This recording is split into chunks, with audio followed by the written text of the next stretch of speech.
зрители! Аз съм Петя, вече е ноември и всички сме се прибрали от бригади. На някой за пръв път, на други за пореден, но неимоверно всеки път има един лек културен шок на връщане.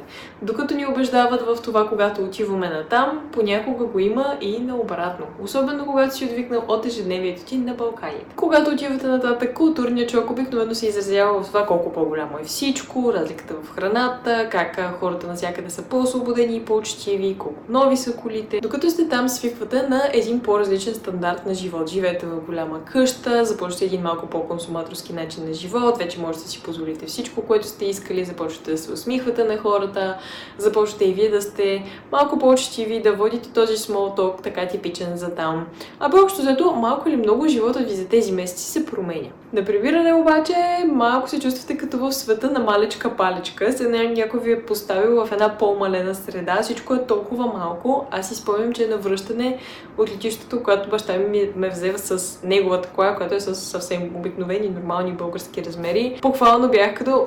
Това ми се струва като играч. След това в магазините, малко така по-лошичко ви гледат, нали, на касата. Някой може да ви се издразни, че се бавите, така да ви избута. Никой няма да тръгне да ви пита как сте, добре ли сте, какво се случва и така да ви започне разговор от нищото. Даже ако се усмихнете на някой на улицата, може и за луд да ви помисля. За храна съм говорила в предишни видеа доста, така че тук няма да прекрачвам прага на тази тема, но да кажем, че в САЩ наистина използват толкова много изкуствени неща, слагат царевични сиропи, захари във всичко, в хляба. Общото хляба няма вкус на хляб и така нататък. В крайна сметка вие се подувате. Може би качвате някакво килца просто е така от водата или от цялата захар. Като се върнете в България, разбира се, за месеци или едва всичко това се стапи и изчезва. Въобще забравяте, че е съществувало. Но общо взето храната е малко или много по-изкуствена, по-пластмасова. Когато се прибирате тук съответно една салата с домати и краставици и сол, просто ви е толкова вкусна. Мога да ви кажа, че аз първия месец толкова домати през живота ми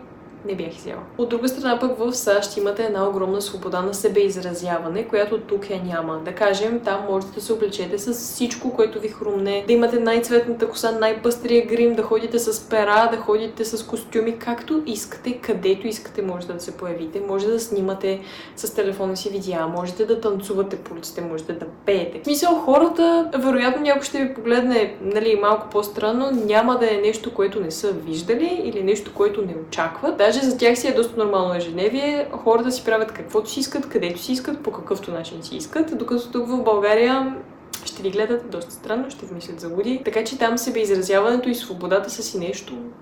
Друг голям позитив на щатите, което можете да срещнете като шок наобратно, е, че вашите мечти там никога няма да са твърде големи. Тоест всичко, което искате да направите, да реализирате, ако го споделите, нали, с някой или говорите за него, общо взето хората ще са да, нали, от теб си зависи, може да го постигнеш. Докато прибирайки се в България, може би повечето хора ще ви гледат малко, нали, странно, това е нещо непостижимо, мечтаеш твърде голямо, такива неща тук не стават, няма почва, няма поле, няма изява, нали, общото менталитет е малко по-изрязан, малко по-вкаран в релси, малко по-обран от това какво е възможно да се постигне, което, нали, когато споделите с близки и приятели, нали, че имате мечтата за нещо голямо и те ви отрежат крилата, не е готино, с което, нали, в България така може да се сблъскате наобратно и да ви е малко по-криво, нали, един малък такъв културен шок, но пък, нали, всеки си решава за себе си. Както вече споменах, и стандартът ви на живот неимоверно се промени след като се приберете, защото, да кажем, там на обикновена работа били сте продавач, били сте сервитьор, били сте барман. Общото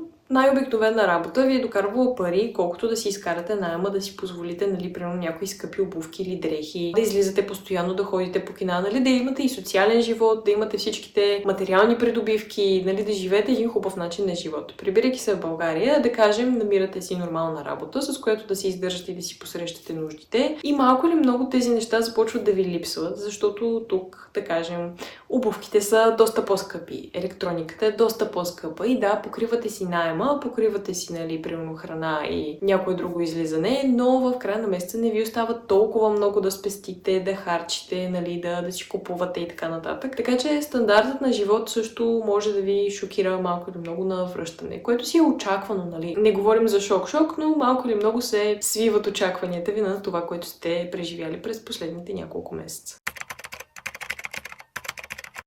Периодът на адаптация е много различен за всеки. Има такива хора, които примерно заминават за САЩ, страшно много им харесва, искат да останат там, въобще не искат да се прибират обратно в България. Особено хора, които са пътували, да кажем, повече в Европа, нали, свикнали са на един малко по-различен, по-западен менталитет.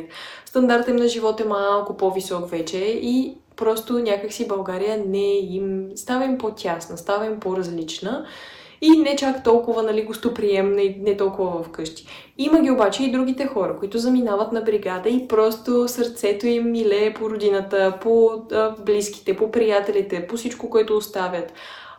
Има такива хора, които наистина не се чувстват комфортно. Нали, супер готино си изкарват, нали, на бригада, запознават се с хора, но просто нямат търпението да се приберат. Тези два контраста, нали, съответно, всеки от вас може да ги изпита по различен начин. Докато сте тук, супер много да мислите за там, да нямате търпение да отидете. Когато отидете там, вече да ви се прибират, да ви липсват приятелите, да ви е тъжно. Адаптацията за различните хора минава по различен начин. Никой не може да ви каже как ще се чувствате, къде ви харесва повече. Също така го има измамното чувство, че да, там живеете 4 месеца, работите, забавлявате се, но това далеч не означава, че е всичко, което виждате от културата, от начина на живот. Ако останете там примерно за година или две, нещата ще са коренно различни и може би ще размислите напълно за живота си, за това как се живее, дали въобще искате да сте там, дали не България пък не е вашето място. Така че този момент на адаптация е малко измамен. Дайте си време, гледайте нещата, нали, говорим от реалната страна. Не си представяйте, че животът на едно или друго място е абсолютно розов и без проблеми. И просто смятайте, че в България наистина животът е по-различен от този в САЩ, стандартът е по-различен, притеглете си плюсовете и минусите, но не си позволявайте, нали, да изпадате в големите крайности на сега, ако съм в България, ще съм супер депресирана. Сега, ако съм в САЩ, ще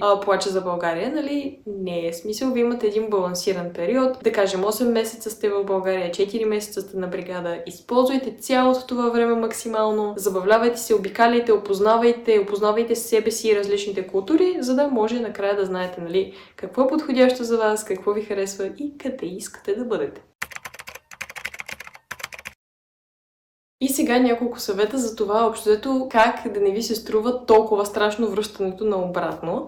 Изчакайте няколко дни първо да ви мине джетлагът. Наспете си се спокойно, дайте си така 2-3 дни да ви се нормализира организма, хормоните и просто всичко така да ви олекне, както се казва, на душата. Най-вече наистина наспете се, подкарайте го по-бавно с кофеина и кафето, както говорихме в епизодът за джетлага. След това е важно да си давате повече време с интеракциите с хората, вижте си се с най-близките, вижте се с семейството и с приятелите. След това започнете, нали, да излизате отново и бясно да ходите по партите и така нататък, за да може да си дадете просто малко време на психиката да се адаптира от едните хора, единия менталитет към другите. За социалните интеракции има и те малко повече търпение, може би, в дадени ситуации. В България знаете, че в сферата на услугите повечето хора наистина не са супер щастливи. В смисъл, говорим за това, че продавачи в магазини напред-назад общото ще ви гледат вероятно някой път малко по-лошо, ще ви карат да бързате, или ще се държат малко по-грубо, примерно с вас в магазина. Игнорирайте такива интеракции. Все пак животът в България е доста по-различен. Тези хора, особено по-възрастните хора, вероятно в близките 20 години, не са ходили на нов континент, не са имали почивка през месец, не са излизали от тук за 4 месеца, не са били, да кажем, на Атлантическия океан, не са ходили до Хавай. Нормално е положението да е малко по-изнервено за тях.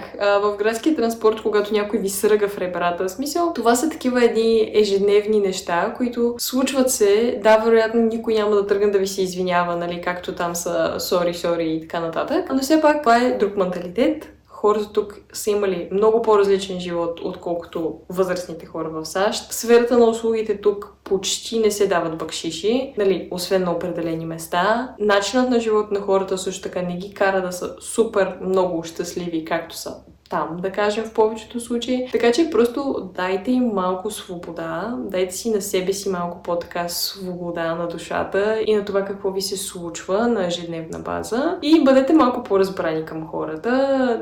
Не влизайте в пререкания, просто защото на Запад е различно.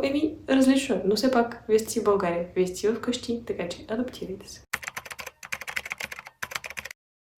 и навръщане, за да избегнете цялата тази липса по Америка, депресия, лошо настроение и така нататък, ами заемете се с нещо, което наистина ви носи много радост, нещо, което ви е като хоби, работа, може би наблегнете на университета. По този начин не само вие и вашето време ще минава, нали, малко по-бързо, ще успеете да си изкарате някои парички, ще успеете примерно да се запишете за бригада, ще знаете, че гледате към нещо в бъдещето, което идва и да кажем, въпросното хоби или работа ще го направи да дойде малко по-бързо. Нали, не се оставите по цял ден да стоите вкъщи, да си преглеждате старите снимки от бригада и нали, да роните сълзи как това приключение ще се повтори след 10 месеца и ви се струва страшно далечно. Така че не е смисъл, просто отдайте си се на старата рутина, влезте постепенно нали, в нещо нормално за вас, което да не ви притеснява, да не ви стресира, да не ви кара толкова да ви липсва чужбина. И нали вече с времето и това ще си дойде. И както споменах и преди малко, съответно тревата винаги е по-зелена от другия край на оградата, така че това, че сте прекарали няколко месеца в САЩ, не значи, че сте запознати напълно с живота там. Вероятно да сте се срещали с голяма част от медицинските, с които се срещат гражданите на ежедневна база, не сте се срещали с това да притежавате кола, с други разходи, нали, с нещата, които движите в България, които ви напрягат, там до голяма част са били улеснени за вас. Така че не гледайте на Америка като на най-лесния вариант, най-прекрасното място и така нататък. Дайте си малко повече свобода и време. Имайте предвид, че България също е прекрасно място. Не дейте да гледате с лош поглед над нея, въпреки че е по-различна, да кажем, от Америка или от Западна Европа. Както вече казах, за вас си е вкъщи, така че научете се да обичате и да преживявате нещата по по-спокоен начин. Така ще ви е по-лесно на вас, пък и сравнението е нещото, което убива емоциите, така че преживявайте нещата там, където са, когато са и живете повече в настоящето. Довиждане и до нови срещи!